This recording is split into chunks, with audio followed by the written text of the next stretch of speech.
when Deng Xiaoping in China opened up the market of China, and now how much FDI, foreign direct investment, has gone to China, which is not, according to some of the people, not democratic, and how much has come to the democratic Africa. Please total it up and tell me before at the end. Says, and democratic China has attracted, I don't know how much, $1 trillion, and the democratic Africa, fragmented, democratic fragmented Africa has attracted so much. You will see the difference. I haven't checked, but I'm sure the difference is big. So you still have that disability of a fragmented market. But of course, we, the freedom fighters, saw it from the beginning. That's why from the 1960s, we are struggling for integration of the market, including even political integration, where possible. Now, because of that, because FDI was rushing to China, because it was a very attractive big market. Once you are there, you have got 1.4 billion people to buy from you. I'm sure this is the difference between the United States and Latin America. Latin America has got a lot of natural resources. Those countries, they have got a lot of water, a lot of minerals, but why are they poor? For me, I think that one of the problems is the market fragmentation. But here, therefore, from the beginning, I could see that relying on the private sector to be the one to bring money to deal with wealth creation after you have dealt a bit with infrastructure was not correct. There was a mistake there. Because your own people did not have the savings, and they were not even saving, even when they have money, they squander it. But the foreign investment could not easily be attracted compared to, for instance, China. So that's why, from the beginning, I said, we need a UDB, we need an Ojangore Banang.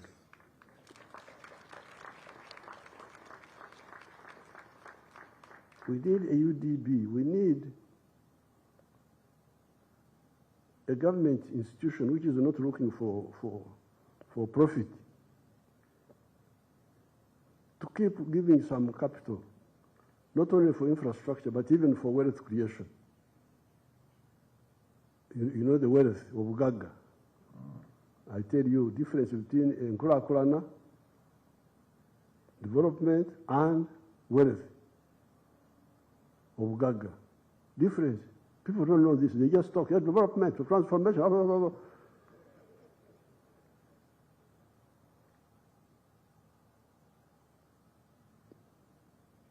Yes, the two are different. Wealth belongs to me, to my family, to my company. Development is for the drunkards, for the witch doctors, for everybody. Abaseze kiro batambula ku luguudo bagenda kusera. But wealth.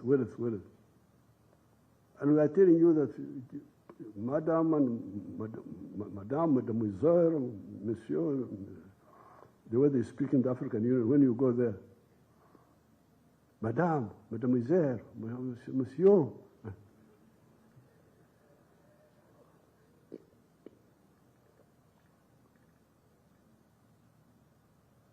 The wealth is in 4 sectors: commercial agriculture, manufacturing and artisanship, services like hotels and so on, and ICT. This is where the wealth is. Yes, some of the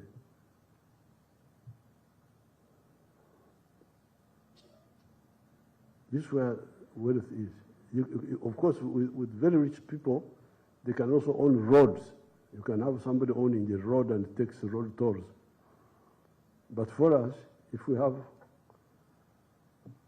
a business in agriculture, in manufacturing or artisanship, in services and ICT, that's where things are easier now. So therefore, the other position of the people whom I was dealing with here when we started, that deal with the roads, wealth will be dealt with by the private sector. I want you to check that, because the private sector here doesn't have enough money. The private sector outside may not know, may not be so much attracted as much. So what do we do? That's why our answer was UDB, our own. Kaweli midday, tugamba tutya. Kaweli midday, ekira mbegerako. Siwe tuwe tugamba. Abaganda wewe wano banange. Bagwa abaganda banange. Bali awo. So, Kaweli midday. That's why Kaweli means what is yours is more under your control. That's why I wanted the UDB. And even if we had to put more money and more money and more money, the training gap and squeeze ourselves, I think this is correct, UDB. Because if you say private capital, my question in Luo is tie kwene. Private capital tie kwene. Who is it?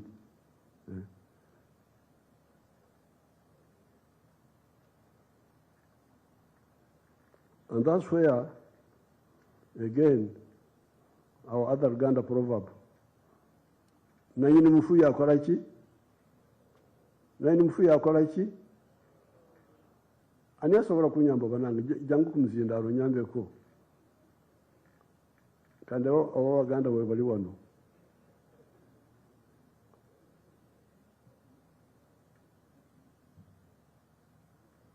You Rwampara man, are you in Uganda? You go and sit. Sir President, nanyini mufu yakwata awunya. Translate it in English. The one who has a dead body actually touches where it smells most.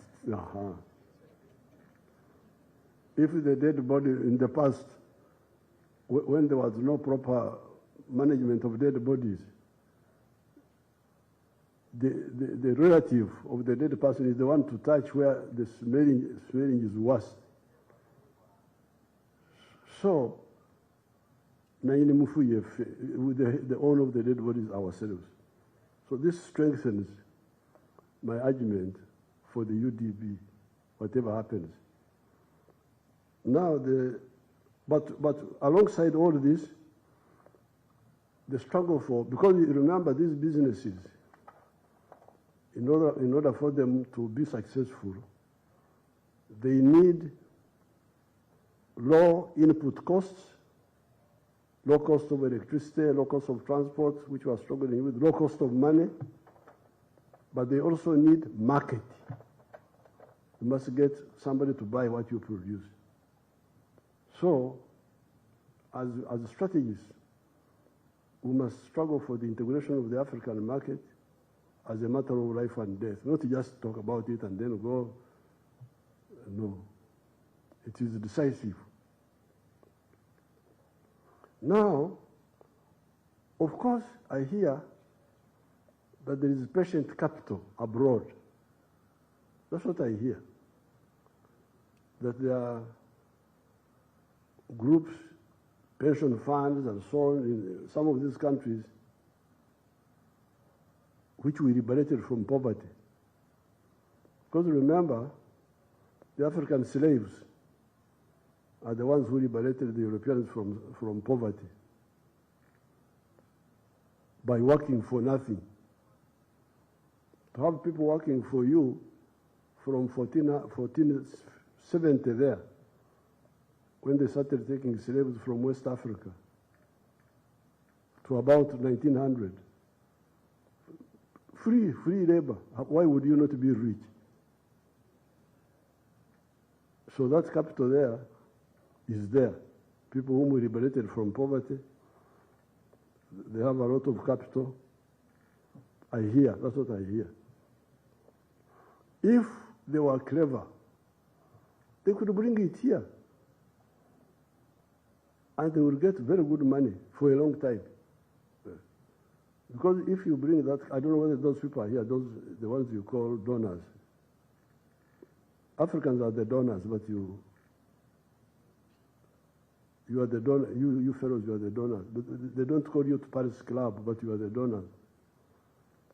Because you donated in the past, you are donating even now. Because when you produce a kilo of coffee, and you get $2.5 a kilo, and somebody goes and processes it. What do you call this group? Nestle, and the other one, Nescafe. They go and add value, and for them they get $40. You have got 2.5, he has got 40 or $25, whatever. Who is the donor? You are the donor, but you don't know. But still, we have no grudge with those people. Africans are forgiving people. We have forgotten about all that. If they are clever,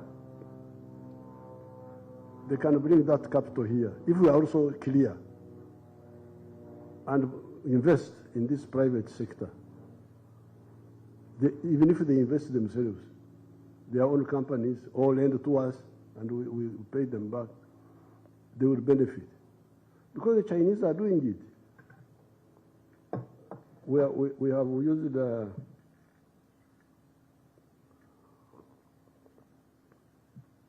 Chinese money to build Isimba Dam, produce electricity at 4.8 cents a kilowatt hour.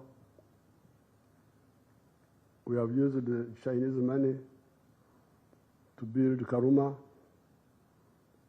at an electricity cost of 4.8 cents, I think, also, per kilowatt hour.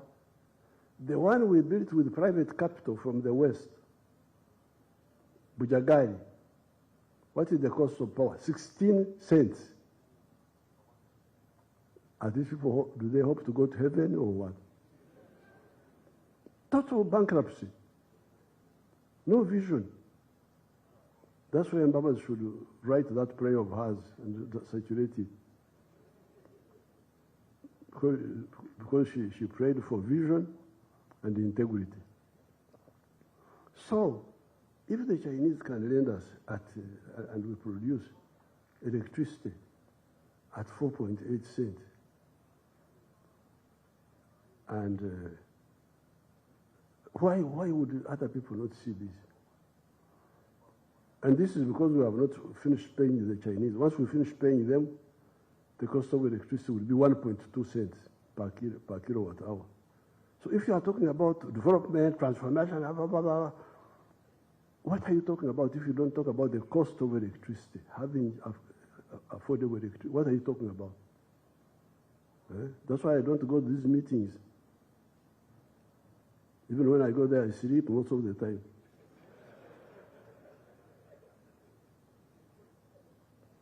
Because they are talking nothing.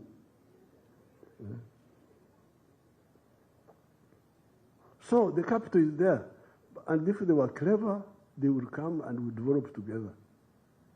The capital is there. The Chinese who are just newcomers have been sending money there. You look at the factories. My girl, Anite, the 9,000 factories we have in Uganda now, how many are Chinese, how many, you tell them if you know from your head. The Kakwas are very clever people. One of them was Idi Amin.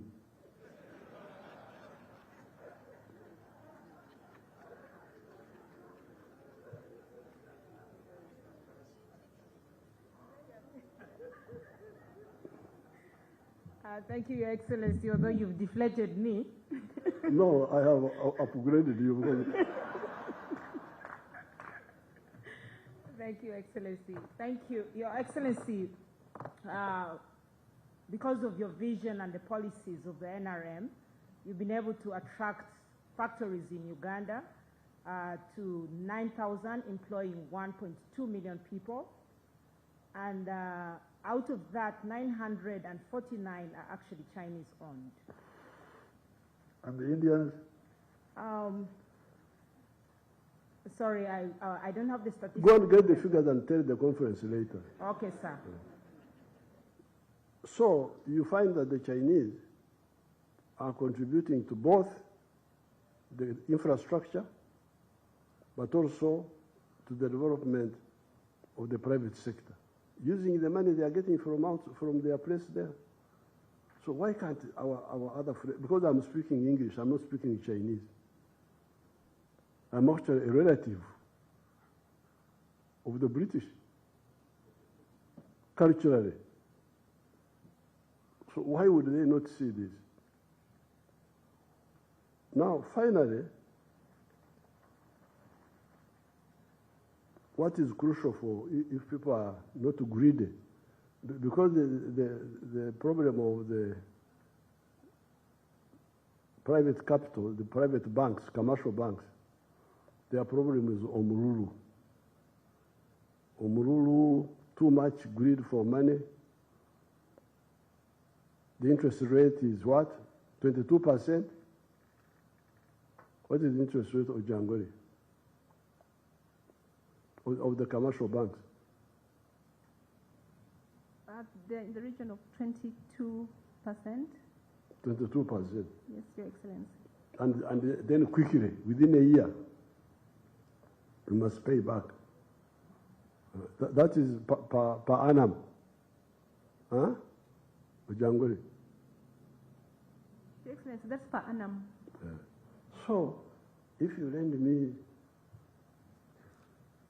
1 million, and I must pay you 1.22 million in a year, how will I manage to do a serious business other than importing dead people's hair from China and selling it quickly and then making money? So those commercial banks are for making Africa dependent on imports from China, from Dubai, from I don't know where. Because that's the only way you can make money quickly. You buy wine, you buy spirits, perfumes, like that. Those are the only ones where you can be able to pay back. So therefore, the answer for all this is UDB. This one is a sure guarantee because this is ours. All the others may come, may not come, but they are not under our control. So therefore, once we are clear about this one, then the final question is, Mwaba UDB Mnonyachi? What are you looking for, UDB? Because even though Jangwele was 15%, 15%, are you going to go to heaven or you have given up heaven? Why would you have interest rate of 15% when the inflation rate in Uganda is always less than 5%? Because what you want is not to have your money deteriorate because of inflation. Our inflation rate is always below 5%. I think it's now 3% or something. Huh? About 3%. So why wouldn't you manage with 10%?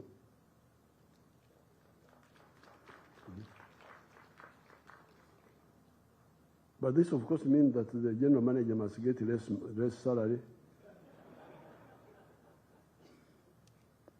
and all the other crowd of parasites in that place, cleaners and I don't know what, that if he's a cleaner in UDB, he's a more enhanced cleaner than the other one in the ministry. If you had a modest lifestyle, you the bureaucrats of these development institutions, just like these Asians. Until recently, I was hearing that a professor in India would be earning about $400. Check that. The salary structure of the Indians, Chinese, what, from the 60s up to, yeah, but you will see. Their modest lifestyle would enable them to give affordable money to their clients. So therefore, these are my comments. I will miss the keynote address, but I know how to read. If he has written a speech, he will send it to me. I will read it. I will also answer him in writing. So with these few words, Apoyo Rubanga, God bless you, and I wish you good luck. What do I do? I open the conference? Yes, Your Excellency. I have opened it. Ladies and gentlemen, can we please be upstanding? Let's give a round of applause to His Excellency and Mama Janet.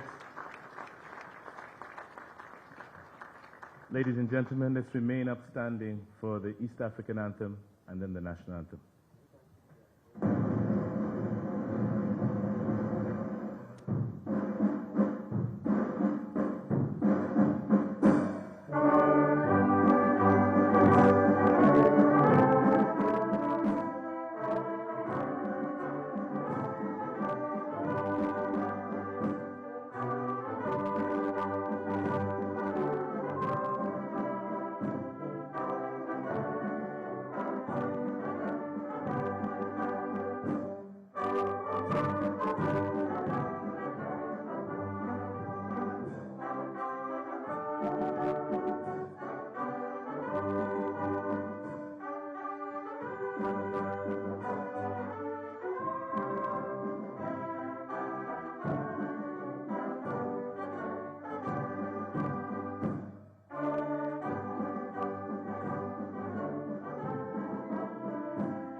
Your Excellency, I'd like to call upon the Managing Director together with her distinguished guests to approach for a picture. I'd also like to quickly ask the board of UDB to stand by together with the staff of UDB. Kindly prepare yourselves because His Excellency is in a rush, so we don't want you to miss your opportunity. Please leave the phones. We'll make sure they're safe.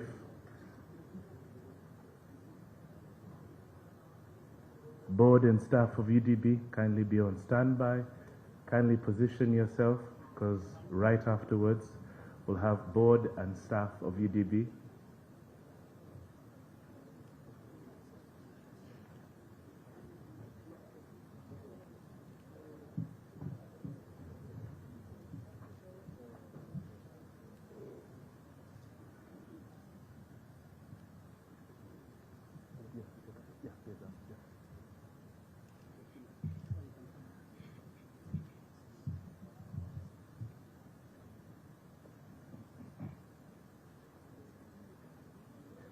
Staff members of the UDB, kindly line yourselves up here. Quickly afterwards, we'd like to have His Excellency take pictures with you. Please, on this side. Thank you very much.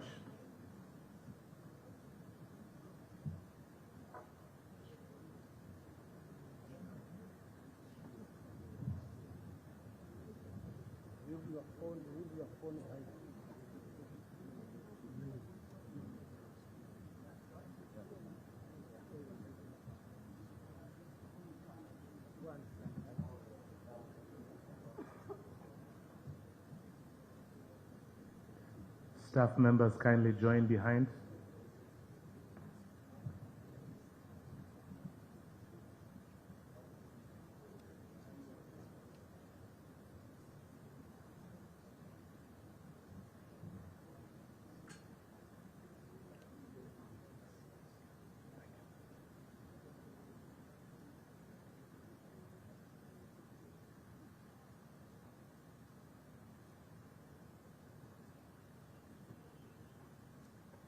Thank you very much, Your Excellency. Thank you very much, Mama Janet. Let's give them a round of applause.